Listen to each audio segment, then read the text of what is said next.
आम्हाला त्यांनी आश्वासने दिली की आम्ही तुम्हाला किरायाने घर त्याचा किराया देऊ. तुम्ही जर घर तुमचे पाडताय तर तुम्ही घ्या खोल्या, तुम्हाला आम्ही किराया देऊ. पण त्यांनी आश्वासनच दिले आम्हाला, बाकी काहीच नाही. त्याच्यानंतर तुमचे जर घरे पाडताय, रस्त्यात तुमचे घर येत आहे, तर आम्ही त्याचा मोबदला तुम्हाला देऊ, पैसे वगैरे भरपाई करून देऊ. पण आता झाला असेल 1 महिना, दीड 1 महिना, पण त्याच्यामध्ये काही दखलच घेण्यात येत नाहीये. त्याच्यामुळे आम्ही पाटील सरांना भेटलो, त्यांचं आश्वासन आम्ही ऐकलं. त्यांनी आम्हाला काही स्टे वगैरे पण नाही दिला, लेटरही नाही दिलं. तर लोक त्यांची मनमानी करून कधीही येत आहे. संध्याकाळी बरोबर ज्या दिवशी सुट्ट्या असतील 2 दिवस, त्या दिवशी येतात संध्याकाळी, आम्हाला सांगतात की उद्या सकाळी 8 वाजता तुमच्या घरावर हातोडा पडणार आहे, तुम्ही सामान बाजूला करा. पण कुठे जायचं पाण्या पावसाचं? ठीक आहे ना, 14 एप्रिल होती, आमचा एवढा मोठा सण बाबासाहेबांचा, तरी त्या लोकांनी ऐकलं अजिबात नाही. आले, सगळ्या लोकांना म्हणजे कळालं नाही कुठं जायचं कुठं नाही. ह्या आमच्या बाजूच्या ताई, शिला ताई स्वयंपाक करत होत्या, त्यांनाही स्वयंपाक करू दिला नाही. दुपारची वेळ, आमची किरायादारलाही म्हणजे खूप परेशानी झाली. त्यांचं टँकरवरती कामं करतात, ते तिकडनं आले, त्यांना जेवण करायचे, पण ते लोक ऐकायला तयार नाही. एकदम JCP आणला, घरावरती पाडला. या शिलाताईचा पण, या पवार भाऊन, त्यांचे सगळ्यांचे घर त्यांनी उद्ध्वस्त करून आणि पळून गेले. त्यांनी नोटीस दिली आम्हाला, पण आम्हाला म्हणजे रात्री 7:30 वाजता नोटीस आली आम्हाला. हा, आणि दुसऱ्या दिवशी लगेच आले. हो, घर तोडायची नोटीस अजिबातच नव्हती. त्यांनी आम्हाला सांगितलं, हा, मालकी हक्काची जागा आहे आम्ही, हा, तर नोटीस देतो तुम्हाला. तर त्याच्यानंतर डायरेक्टली येऊन यांनी JCPच आणला आणि घर पाडायचा प्रयत्न, म्हणजे पाडलेच घर. आणि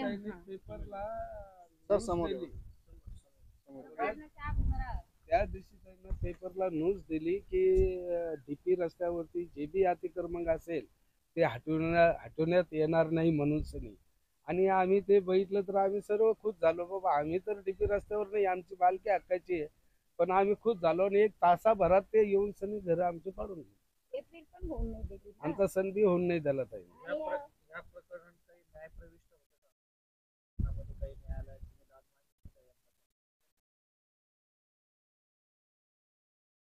दाखल केलं. आमचं हे सगळं तुटल्याच्या नंतर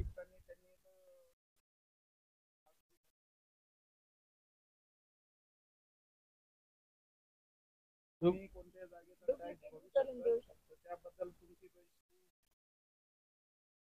रजिस्ट्रीला फक्त आम्ही एवढी फेर नाही केला. आम्ही महानगरपालिकेत गेलो तेव्हा आम्हाला घराचं बांधकाम परवाना ते काही देत नव्हते. तर ते परवाना तुम्हाला भेटणार नाही असं सांगून हे करून द्यायचं.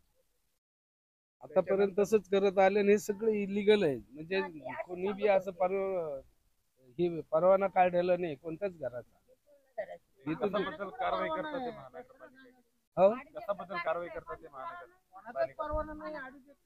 पण आमच्या प्लॉट वरती 25 फुटाचा रस्ता हुबेहूब दिसू लागला, 20 फुटाचा. पण हे लोक म्हणतात की आम्हाला 50 फुटाचा रस्ता पाहिजे. पण तुम्ही 20-25 फुटाचा आम्ही द्यायला तयार आहे ना. आता एवढा छान रस्ता दिसतोय हा, इथून आम्हाला काही आनंद होतोय ना, की असं नाही आम्हाला दुःख होतंय की रस्ता होतोय, तसं बी नाही. तुम्ही 25 फुटाचा रस्ता घ्या ना, चांगला आहे ना, विरोध नाहीये. आमचा रस्त्याच्या बाबतीत आणि रोडच्या बाबतीत काही विरोध नाहीये. रस्ते होत आहेत तर आनंदाचीच गोष्ट आहे ना.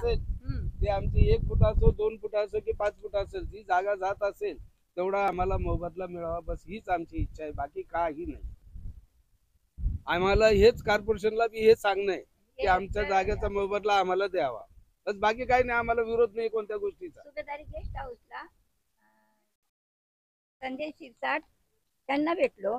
त्यांना आयुक्तालय, प्रदीप आयुक्तालय काय आहे ते आयुक्तालयाचं नाही, श्रीकांतजी, त्यांना नाही, त्यांना सांगितलं की यांचं काय आहे ते करून टाका. मग त्यांना आम्हाला सांगितलं महानगरपालिकेत जा. आम्ही महानगरपालिकेत गेलो.